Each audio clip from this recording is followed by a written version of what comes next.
নমস্কার, শুভ সন্ধ্যা। আমি সলিল বাগচি। আপনারা দেখছেন আমার ভিডিও স্মিথ গাঙ্গুলি প্রোফাইলে।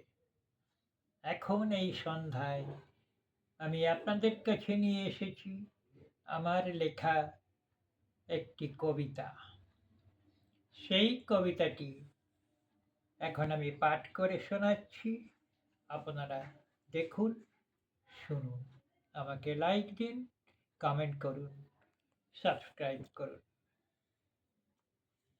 কবিতার নাম শীতসার বড়ি।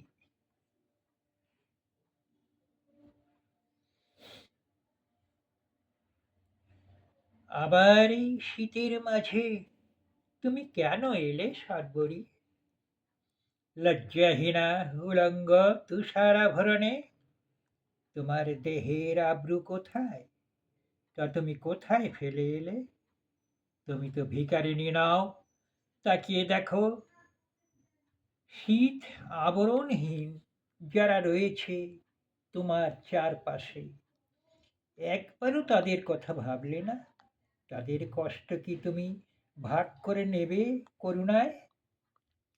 তবে তুমি কি সুখীদের জন্য আরও কিছু সুখে আরামে আয়েসে ঘুমোবার জন্য? এমনটা কখনো করো না সর্বরী। তোমার তোমার তুষার আভরণ খুলে ফেলো, রবিরে থাকতে দাও, তার উত্তাপ লাগুক এইসব দরিদ্র ভিখারি অসহায় বৃদ্ধ যারা দেখো কাঁপছে তাদের গায়ে। নমস্কার।